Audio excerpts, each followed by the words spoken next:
Mi novio me dijo que prefiere a su ex. Le saqué sus maletas y cambié la chapa por rata.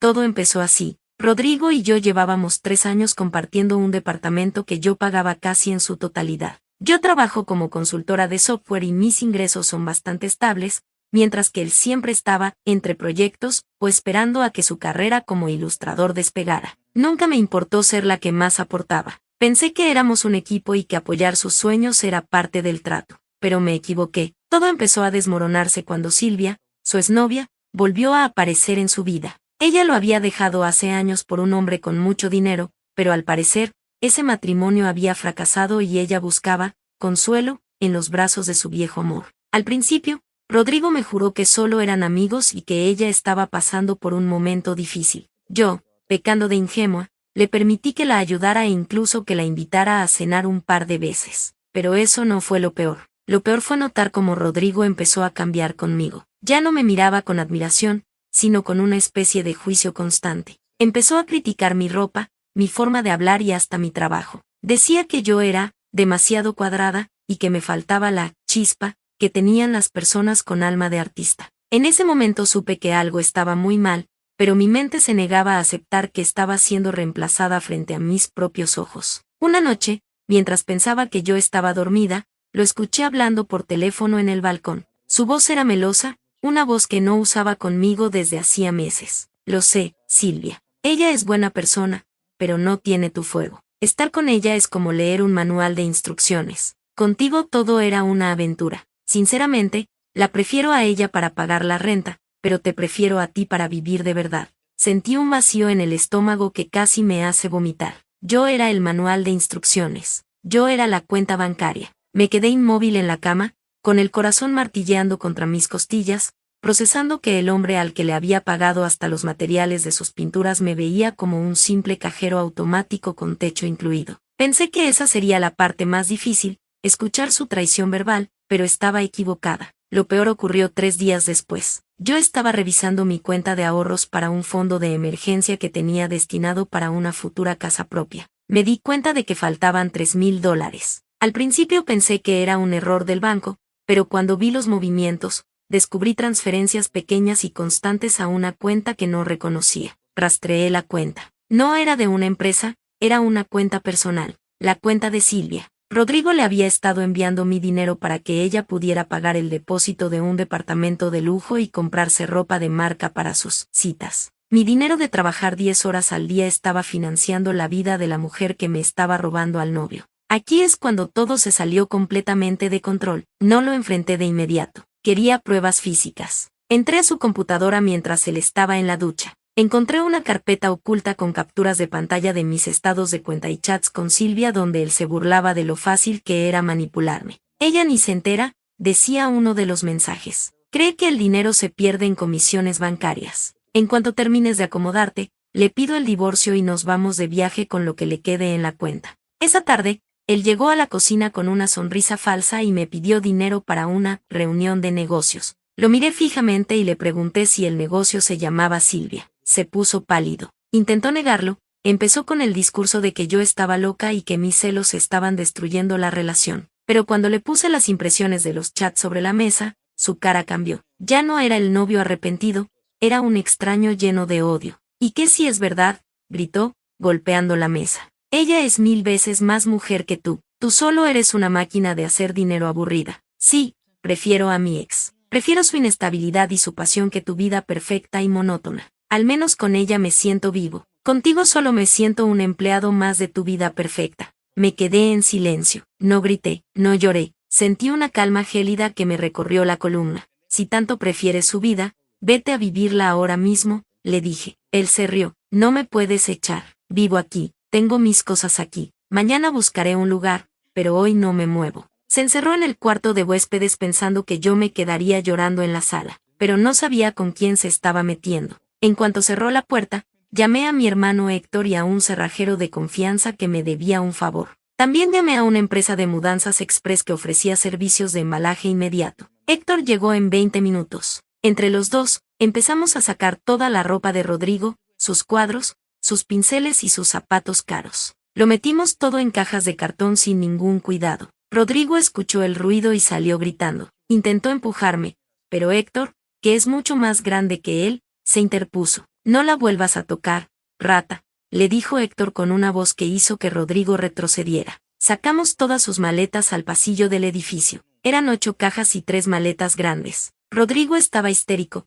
gritando que iba a llamar a la policía. Llámalos, le dije mientras el cerrajero empezaba a trabajar en la puerta principal. Llámalos y explíquelas cómo me robaste $3,000 de mi cuenta personal. Tengo todas las pruebas impresas y mi abogado ya tiene la denuncia lista por fraude y robo. El cerrajero cambió la chapa en menos de 15 minutos. Instaló una cerradura electrónica de alta seguridad que solo se abre con mi huella dactilar y un código que solo yo conozco. Rodrigo se quedó afuera, en el pasillo, rodeado de sus cajas de cartón y sus sueños de grandeza financiados por mí. Valeria, ¿no puedes hacerme esto?, gritaba golpeando la puerta. Silvia no tiene espacio en su departamento todavía. No tengo a dónde ir. Ese no es mi problema, Rodrigo, le respondí a través de la puerta. Pídele a tu mujer de fuego que te haga un espacio en su cama de pasión. Seguro que con el dinero que me robaste pueden pagar un hotel de paso. Me senté en el suelo de mi sala vacía, escuchando cómo él intentaba desesperadamente llamar a Silvia. Gracias a que yo pagaba su plan de celular,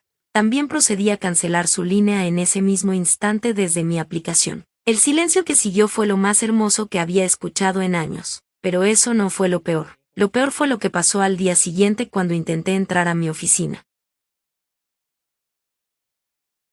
Llegué a mi oficina a las 9 de la mañana, todavía con la adrenalina de la noche anterior corriendo por mis venas. Soy jefa de proyecto en una firma de consultoría internacional, y ese día tenía una presentación crucial para un cliente de Silicon Valley. Intenté iniciar sesión en mi computadora de trabajo, pero mi contraseña no funcionaba. Pensé que era un error del sistema, pero después de 3 intentos, mi cuenta se bloqueó por completo. En ese momento supe que algo estaba muy mal. Mi jefe, Ignacio, salió de su oficina con una cara que nunca le había visto. Me pidió que pasara de inmediato y cerrara la puerta. No hubo saludos. Ignacio giró su monitor y me mostró un correo electrónico enviado desde mi cuenta corporativa a las 3 de la mañana. El correo contenía capturas de pantalla de fragmentos de código confidencial del proyecto que estábamos desarrollando, enviados a nuestra competencia directa. El mensaje decía: aquí tienen una muestra de lo que Valeria está dispuesta a vender por el precio adecuado. Me quedé sin aire. Rodrigo no solo me había robado dinero, estaba intentando destruir mi carrera profesional por puro despecho. Él sabía mis contraseñas porque, en un momento de estúpida confianza, se las había compartido cuando yo trabajaba desde casa y él necesitaba usar mi equipo para sus supuestas ilustraciones. Pensé que esa sería la parte más difícil, explicarle a mi jefe que mi exnovio era un delincuente, pero estaba equivocada. Ignacio me informó que, por protocolo, debía ser suspendida sin goce de sueldo mientras el Departamento de Seguridad Informática realizaba una investigación forense. Salí de la oficina escoltada por seguridad, sintiéndome como una criminal. Mientras caminaba hacia el estacionamiento, recibí una llamada de un número desconocido. Era Rodrigo, usando un teléfono público. ¿Ya viste lo que pasa cuando me dejas en la calle? Manual de instrucciones, dijo con una voz llena de veneno. Si quieres que envíe otro correo diciendo que me equivoqué y que fue un error técnico, vas a tener que depositar $5,000 en la cuenta de Silvia antes del mediodía. Considéralo el pago por mi silencio. En ese momento, la rabia que sentía se transformó en una determinación fría y calculadora. No iba a pagarle. No iba a dejar que una rata como él me tuviera contra las cuerdas. Llamé a mi hermano Héctor y le pedí que me pusiera en contacto con su amigo Darío, un experto en ciberseguridad que trabajaba para el gobierno. Darío se reunió conmigo en un café en menos de una hora. Mientras le explicaba la situación, él ya estaba rastreando las conexiones de mi cuenta. Rodrigo fue un idiota, me dijo Darío mientras tecleaba en su laptop. Envió el correo usando la red Wi-Fi del edificio de Silvia. Tengo la dirección IP y el registro del dispositivo. No solo podemos probar que no fuiste tú, sino que podemos ubicarlo exactamente en el departamento de ella.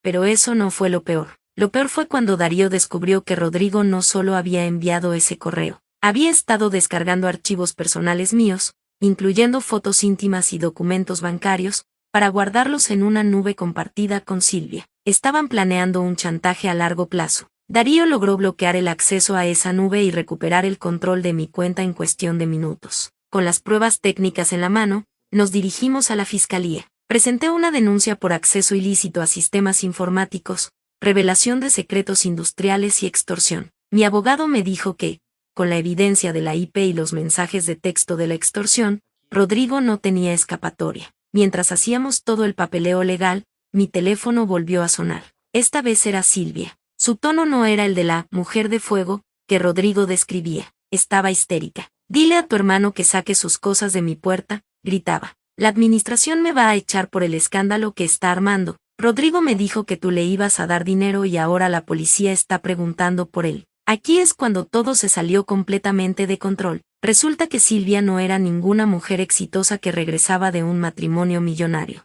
Estaba en la ruina total. Su exmarido le había quitado todo en el divorcio por una cláusula de infidelidad, y ella estaba usando a Rodrigo para que él me robara a mí y así poder mantener su estilo de vida. Rodrigo era el tonto útil de una estafadora profesional. Fui al edificio de Silvia acompañada por la policía para entregar la orden de restricción y la notificación de la demanda penal. Al llegar, vi a Rodrigo sentado en la banqueta, rodeado de las cajas que yo le había sacado la noche anterior. Silvia le estaba gritando desde el balcón del segundo piso que se fuera, que ella no quería tener problemas legales por su culpa. Pero si todo esto lo hicimos por ti, gritaba Rodrigo, llorando como un niño. Tú me pediste que le sacara el dinero a Valeria. La policía se acercó y le informó que estaba bajo arresto por extorsión y robo. En ese momento, Rodrigo me vio, intentó correr hacia mí, pero los oficiales lo sometieron contra el pavimento. Valeria, por favor, diles que fue una broma, gritaba mientras le ponían las esposas. Silvia me obligó, yo todavía te quiero. Lo miré con una indiferencia que me sorprendió a mí misma. Ya no sentía dolor, solo un asco profundo hacia la rata que había estado durmiendo a mi lado. No te quiero, Rodrigo, le dije con firmeza. Y Silvia tampoco te quiere, solo quería mi dinero. Ahora vas a tener mucho tiempo para pensar en tu fuego y tu pasión en una celda. Héctor ayudó a la policía a cargar las cajas de Rodrigo como evidencia, ya que dentro de ellas encontramos la laptop desde la cual envió los correos corporativos. Silvia fue citada a declarar como cómplice necesaria. En menos de 24 horas, la vida de aventura que Rodrigo tanto deseaba se había convertido en un expediente criminal. Regresé a mi oficina al día siguiente con el informe técnico de Darío y la copia de la denuncia penal. Ignacio leyó todo y me pidió una disculpa pública frente a todo el equipo. No solo recuperé mi puesto, sino que me ofrecieron un ascenso por la forma tan eficiente en que manejé la crisis de seguridad. Pensé que esa sería la parte más difícil, reconstruir mi imagen profesional, pero estaba equivocada. Lo peor fue el mensaje que recibí una semana después de la madre de Rodrigo, doña Marta. Me pedía que retirara los cargos, diciendo que su hijo era solo un soñador que se dejó llevar por una mala mujer. Doña Marta, le respondí por mensaje, su hijo no es un soñador, es una rata que me robó, que intentó destruir mi carrera y que se burló de mí mientras yo pagaba su comida. Si él no aprendió valores en su casa, la cárcel se los va a enseñar. Bloqueé su número de inmediato. Hoy vivo sola en mi departamento, con una chapa electrónica nueva y un sistema de seguridad que me da una paz inmensa. Rodrigo está esperando su sentencia, mi abogado dice que le darán al menos 4 años por la suma de los delitos. Silvia desapareció de la ciudad en cuanto supo que también irían tras ella. A veces, cuando paso por el balcón donde lo escuché traicionarme, sonrío. Rodrigo tenía razón en algo, yo soy un manual de instrucciones. Y la primera instrucción de mi vida ahora es muy clara, nunca más dejar que una rata entre en mi hogar. Sin embargo, cuando pensé que el ascenso y la tranquilidad de mi nuevo sistema de seguridad serían el final de esta pesadilla, la realidad me dio un golpe que no vi venir. 3 semanas después del arresto de Rodrigo, recibí una notificación legal en la puerta de mi departamento. No era de la fiscalía, era de un abogado civil llamado Sánchez. Rodrigo me estaba demandando por una compensación económica por concubinato. El argumento de su abogado era ridículo pero peligroso, alegaban que durante los 3 años que vivimos juntos, Rodrigo había sacrificado su carrera profesional para encargarse de las labores domésticas y del apoyo emocional que me permitió a mí escalar en mi empresa. Exigía el 50% del valor de mi departamento y una pensión mensual. En ese momento supe que algo estaba muy mal, no solo con Rodrigo, sino con el sistema que permite que un parásito intente despojarte de lo que construiste con tu propio sudor. Pero eso no fue lo peor. Lo peor fue descubrir que su hermana, Lorena, había empezado una campaña de difamación en redes sociales. Lorena creó perfiles falsos y empezó a comentar en las publicaciones de mi empresa, etiquetando a mis clientes y directivos. Decía que yo era una mujer violenta, que había inventado los cargos de robo para ocultar mis propias infidelidades y que Rodrigo era una víctima de abuso doméstico. Valeria es una sociópata corporativa que destruye a los hombres que la aman, decía uno de los posts que se volvió viral en el círculo local. Pensé que esa sería la parte más difícil, lidiar con el juicio social mientras intentaba mantener mi nuevo puesto, pero estaba equivocada. Lo peor fue cuando recibí una alerta de mi banco personal. Alguien había intentado solicitar un crédito hipotecario a mi nombre usando mi firma digital. Llamé a Darío de inmediato. Necesitaba que rastreara ese intento de crédito. Valeria, esto es más profundo de lo que pensábamos, me dijo Darío después de un par de horas. Rodrigo no solo tenía tus contraseñas de la oficina. Encontré un rastro de una aplicación de Keylogger que instaló en tu computadora personal hace meses. Registró cada movimiento, cada firma y cada acceso a tu banca privada. Darío descubrió que Rodrigo no solo le había enviado $3,000 a Silvia, había abierto una cuenta bancaria secreta a mi nombre, pero controlada por él, donde había estado desviando pequeñas cantidades de mis ahorros durante casi un año. El total ascendía a casi $12,000. Estaba usando ese dinero para pagarle al abogado Sánchez para que me demandara. Estaba usando mi propio dinero para intentar quitarme mi casa. Aquí es cuando todo se salió completamente de control. Decidí que no iba a jugar a la defensiva. Si Rodrigo quería una guerra legal, le iba a dar una masacre. Mi abogado, el licenciado Torres, y yo organizamos una contraofensiva. Solicitamos una auditoría forense de todas mis cuentas y presentamos la denuncia por robo de identidad y falsificación de documentos ante un juez federal. Un martes por la mañana, mientras yo estaba en una reunión de presupuesto, Lorena se presentó en la recepción de mi edificio de oficinas. Intentó burlar la seguridad gritando que yo tenía secuestrados los cuadros de su hermano y que era una ladrona. «Sal de ahí, Valeria», gritaba en el lobby. «Todo el mundo sabe que eres una estafadora». Ignacio, mi jefe, bajó personalmente. Ya no estaba dispuesto a tolerar más dramas en el lugar de trabajo. «Señora», le dijo Ignacio con una voz que gelaba la sangre, «usted está cometiendo un delito de acoso y difamación. Tenemos cámaras, tenemos registros y tenemos a los mejores abogados. Si no se retira en este momento, no solo llamaremos a la policía, sino que presentaremos una demanda millonaria contra usted y su familia». Lorena se quedó callada, pero su mirada prometía más veneno. Sin embargo, su confianza se desmoronó cuando le entregué, a través del guardia de seguridad, una copia de la nueva denuncia federal contra su hermano. «Dile a Rodrigo que ya sabemos lo de la cuenta secreta», le dije desde la distancia. «Y dile que la cárcel de procesamiento es un paraíso comparado con lo que le espera en una prisión federal por fraude bancario». Esa misma tarde, recibí un correo electrónico inesperado. Era de Silvia. Me pedía una reunión urgente en un café neutral. Decía que tenía información que podría ayudarnos a ambas.